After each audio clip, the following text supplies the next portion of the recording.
Fala galera, tudo bem com vocês? Sejam bem-vindos à nossa leitura bíblica em um ano. Estamos entrando na nossa 15ª semana hoje. É isso aí, 15ª semana. Estamos juntos há praticamente 100 dias. Amanhã a gente celebra o 100º dia de leitura bíblica em um ano. Muito legal, não é mesmo? Muito bom estar com vocês nesse tempo, muito bom estar fazendo isso com cada um de vocês. Hoje nós vamos ler Josué, capítulo 10, Josué, capítulo 11 e também Atos, capítulo 10. Beleza?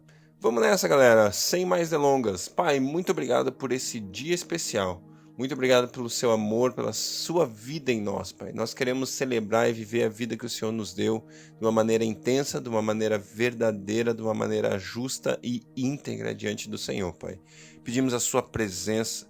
Deus, eu peço por revelação da tua palavra, Deus, que a gente tenha alimento que é o alimento que Jesus falou, que nem só de pão viverá o homem, mas da palavra que sai da sua boca. Esse alimento que é capaz de nos sustentar, que é capaz de nos manter vivo, Pai, é a palavra que sai da sua boca. Fala conosco em nome de Jesus. Amém. Glória a Deus. Agora vamos lá ler Josué, capítulo 10.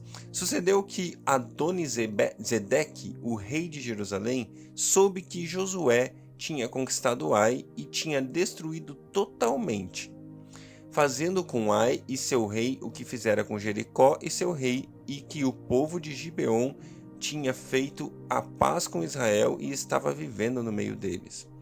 Ele e o seu povo ficaram com muito medo, pois Gibeon era muito importante como uma cidade governada por um rei.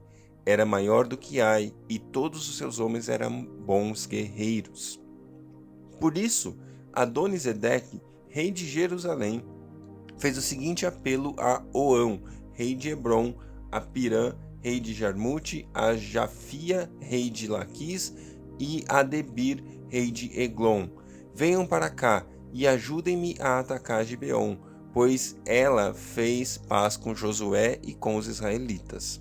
Então os 5 reis dos amorreus, os reis de Jerusalém, os reis de Jerusalém, de Hebron, de Jarmute, de Laquis e de Eglon reuniram-se e vieram com todos os seus exércitos, secaram Gibeon e atacaram.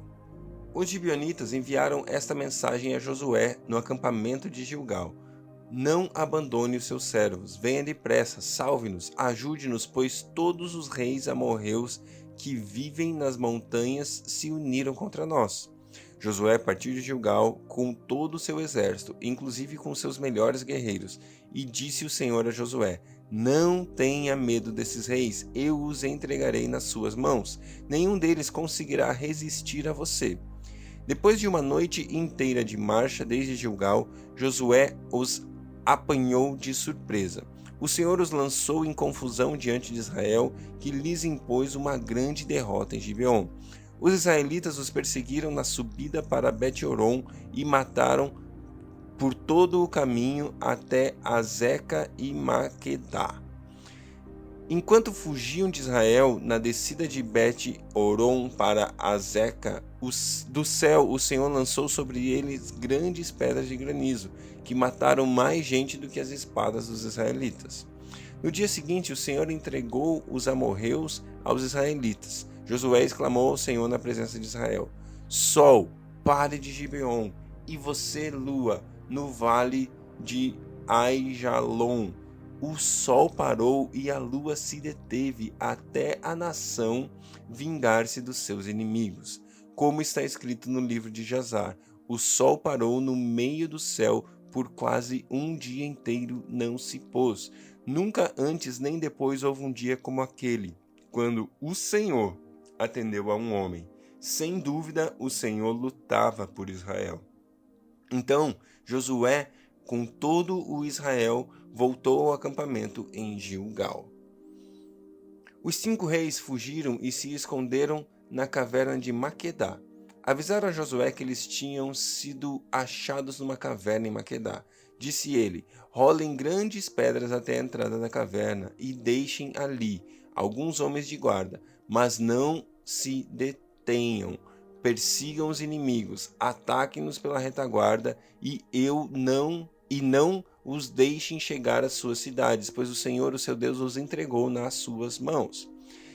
Assim Josué e os israelitas os derrotaram por completo, quase exterminando-os, mas alguns conseguiram escapar e se refugiaram em suas cidades fortificadas. O exército inteiro voltou então em segurança a Josué, ao acampamento de Maquedá. E, depois disso, ninguém mais ousou abrir a boca para provocar os israelitas. Então disse Josué: abram a entrada da caverna e tragam aqueles 5 reis. Os 5 reis foram tirados da caverna. Eram os reis de Jerusalém, de Hebrom, de Jarmute, de Laquis e de Eglon. Quando os levaram a Josué, ele convocou todos os homens de Israel e disse aos comandantes do exército disse ao comandante do exército que tinham acompanhado: venham aqui e ponham o pé no pescoço destes reis. E eles obedeceram. Disse-lhe Josué: não tenha medo, não desanime, sejam fortes e corajosos. Isso que o Senhor fará com todos os inimigos que vocês tiverem que combater. Depois Josué matou os reis e mandou pendurá-los em 5 árvores, onde ficaram até a tarde. Ao pôr do sol, sob as ordens de Josué, eles foram tirados das árvores e jogados na caverna onde haviam se escondido. Na entrada da caverna colocaram grandes pedras que estão lá até hoje. Naquele dia, Josué tomou Maquedá, atacou a cidade e matou o seu rei à espada, e exterminou todos os que nela viviam, sem deixar sobreviventes, e fez com o rei de Maquedá o que tinha feito com o rei de Jericó. Então Josué e todo Israel com ele avançou de Maquedá para Libna e a atacou. O Senhor entregou também aquela cidade e seu rei nas mãos dos israelitas. Josué atacou a cidade e matou à espada todos os que nela viviam, sem deixar nenhum sobrevivente ali, e fez com o seu rei o que fizera com o rei de Jericó. Depois Josué e todo Israel com ele avançou de Libna para Laquis, cercou-a e a atacou. O Senhor entregou Laquis nas mãos dos israelitas, e Josué tomou-a no dia seguinte. Atacou a cidade e matou à espada todos os que nela viviam, como tinha feito em Libna. Nesse meio tempo, Orão, rei de Gézer, fora socorrer Laquis, mas Josué o derrotou, a ele e ao seu exército, sem deixar sobrevivente algum. Josué e todo Israel com ele avançou de Laquis para Eglon, cercou-a e a atacou. Eles a conquistaram naquele mesmo dia, feriram-na à espada e exterminaram os que nela viviam, como tinham feito em Laquis. Então Josué e todo Israel com ele foi de Eglon para Hebrom e a atacou. Tomaram a cidade e a feriram à espada, como também o seu rei e os seus povoados e todos os que nele viviam, sem deixar sobrevivente algum. Destruíram totalmente a cidade e todos os que nela viviam, como tinham feito com Eglon. Depois, Josué e todo Israel com ele voltou e atacou Debir. Tomaram a cidade, seu rei e seus povoados e a mataram à espada. Exterminaram os que nela viviam sem deixar sobrevivente algum. Fizeram com Debir, o seu rei, o que tinham feito com Libna e seu rei e com Hebrom. Assim Josué conquistou a região toda, incluindo a Serra Central, o Neguebe, a Cefalá e as vertentes, e derrotou todos os seus reis, sem deixar nenhum sobrevivente. Exterminou tudo o que respirava, conforme o Senhor, Deus de Israel, lhe tinha ordenado. Josué os derrotou desde Cades-Barneia até Gaza, e toda a região de Gósen, e de lá até Gibeon. Também subjugou todos esses reis e conquistou suas terras numa única campanha, pois o Senhor, o Deus de Israel, lutou por Israel. Então Josué retornou com todo Israel ao acampamento em Gilgal. Glória a Deus. Eu acho que percebo nesse texto a maneira com que Deus espera que a gente trate aqueles nossos inimigos. Tem uma maneira muito simples da gente perceber o inimigo. Eu e você temos um inimigo, se chama Satanás. Chama-se seus demônios. Esses seres espirituais que existem para perturbar e para atacar a minha vida, atacar a sua vida.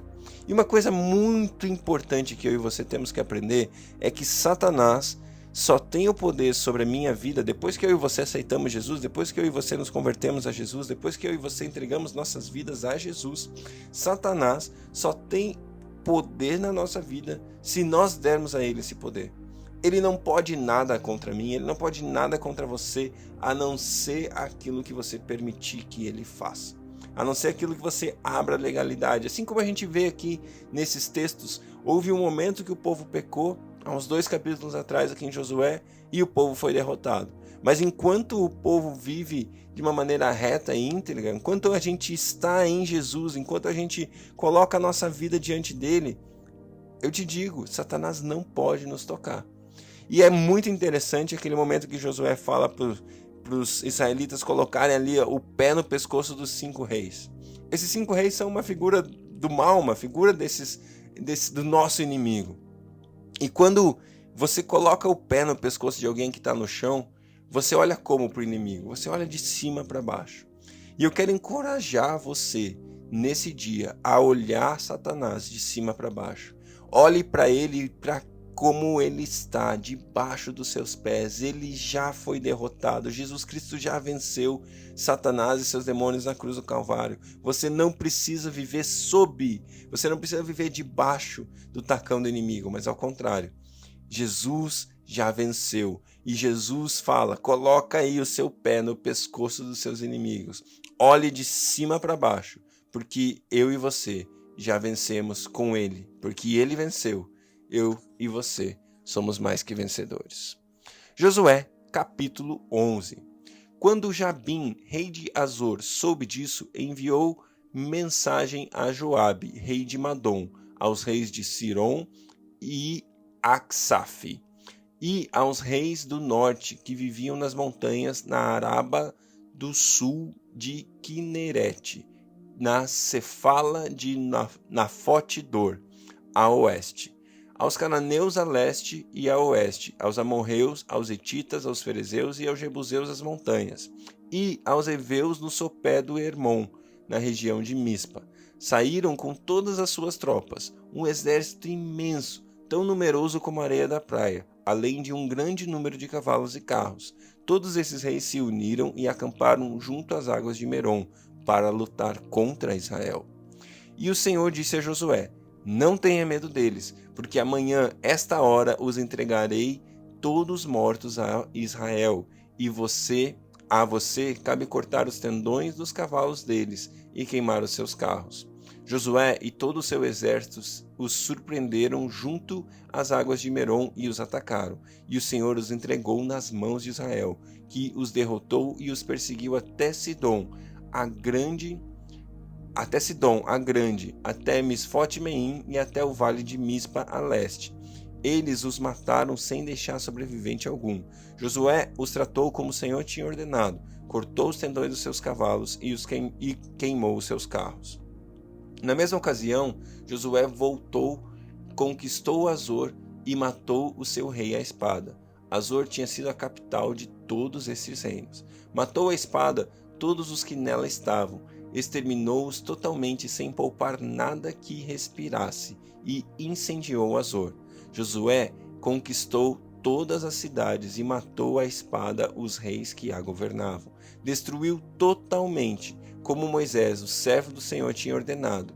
Contudo, Israel não incendiou nenhuma das cidades construídas nas colinas, com exceção de Azor, que Josué incendiou. Os israelitas tomaram posse de todos os despojos e dos animais dessas cidades, mas mataram todo o povo à espada até exterminá-los completamente, sem poupar ninguém. Tudo o que o Senhor tinha ordenado a seu servo Moisés, Moisés ordenou a Josué, e Josué obedeceu, sem deixar de cumprir nada de tudo o que o Senhor tinha ordenado a Moisés. Assim, Josué conquistou toda aquela terra, a Serra Central, todo o Negueb, toda a região de Gósen, a Cefalá, a Araba e aos montes de Israel e as suas planícies, desde o monte Alaque, que se ergue na direção de Seir, até Baal-Gade, no vale do Líbano, no sopé do monte Hermon.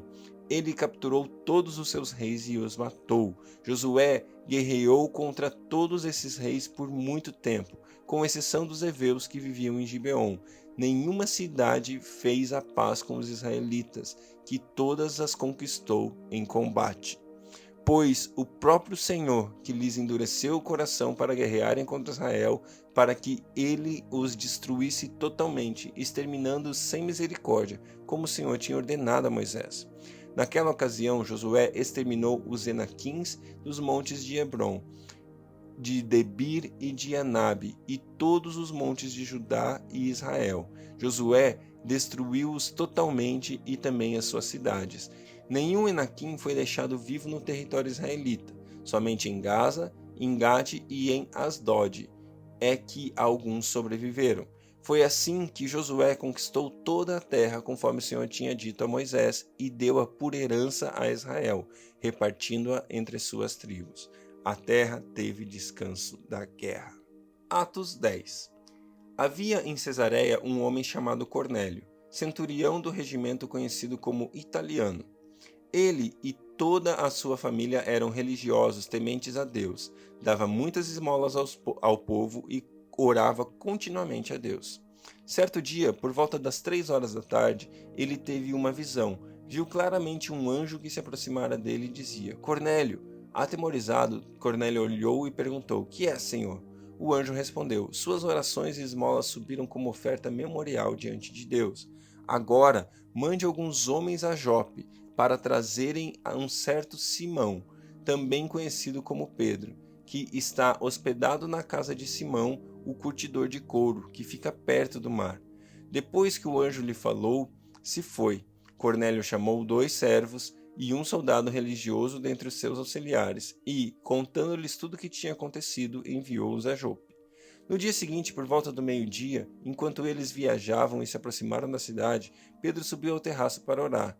Tendo fome, queria comer. Enquanto a refeição estava sendo preparada, caiu em êxtase.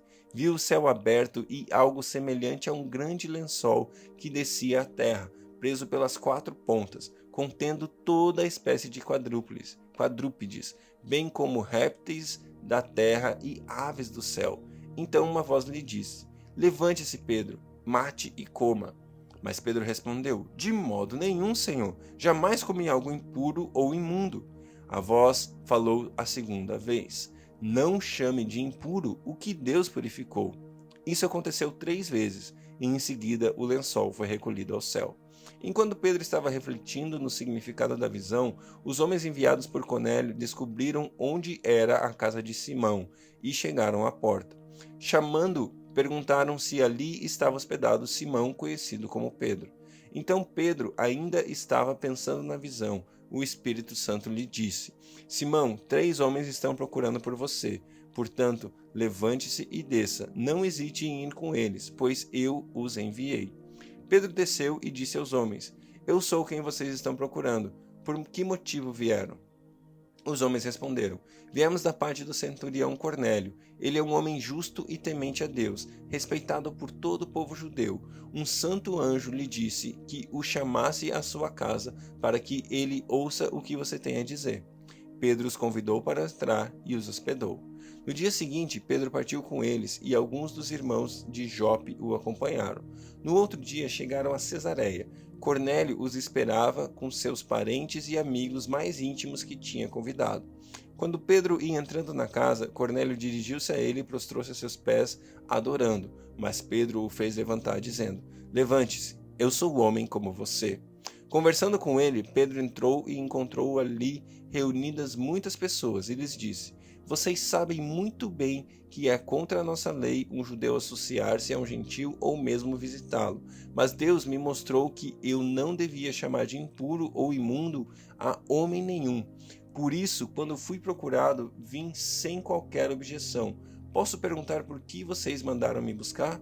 Cornélio respondeu: Há 4 dias eu estava em minha casa orando a esta hora, às 3 da tarde. De repente, apresentou-se diante de mim um homem com roupas resplandecentes e disse: Cornélio, Deus ouviu sua oração e lembrou-se das suas esmolas. Mande buscar em Jope a Simão, chamado Pedro. Ele está hospedado na casa de Simão, um curtidor de couro que mora perto do mar. Assim, mandei buscar-te imediatamente, e foi bom que tenhas vindo. Agora estamos todos aqui na presença de Deus para ouvir tudo o que o Senhor te mandou nos dizer. Então Pedro começou a falar: agora percebo verdadeiramente que Deus não trata as pessoas com parcialidade, mas de todas as nações aceita todo aquele que teme e é justo, e faz aquilo que é justo. Vocês conhecem a mensagem enviada por Deus a todo Israel, que fala das boas novas de paz por meio de Jesus Cristo, Senhor de todos. Sabem o que aconteceu em toda a Judéia, começando na Galiléia, depois do batismo que João pregou, como Deus ungiu Jesus de Nazaré com o Espírito Santo e poder, e como ele andou por toda parte fazendo o bem e curando todos os oprimidos pelo diabo, porque Deus estava com ele. Nós somos testemunhas de tudo o que ele fez na terra dos judeus e em Jerusalém, onde o mataram, suspendendo-o no madeiro. Deus, porém, o ressuscitou no terceiro dia e fez que ele fosse visto, não por todo o povo, mas por testemunhas que designara de antemão, por nós que comemos e bebemos com ele depois que ressuscitou dos mortos. Ele nos mandou pregar ao povo e testemunhar que foi ele que Deus constituiu juiz de vivos e mortos. Todos os profetas dão testemunho dele, de que todo o que nele crê recebe o perdão dos pecados mediante o seu nome. Enquanto Pedro ainda estava falando essas palavras, o Espírito Santo desceu sobre todos os que ouviam a mensagem. Os judeus convertidos que vieram com Pedro ficaram admirados de que o dom do Espírito fosse derramado até sobre os gentios, pois os ouviam falando em línguas e exaltando a Deus. A seguir, Pedro disse: pode alguém negar a água, impedindo que estes sejam batizados? Eles receberam o Espírito Santo como nós. Então ordenou que fossem batizados em nome de Jesus Cristo. Depois pediram a Pedro que ficasse com eles alguns dias.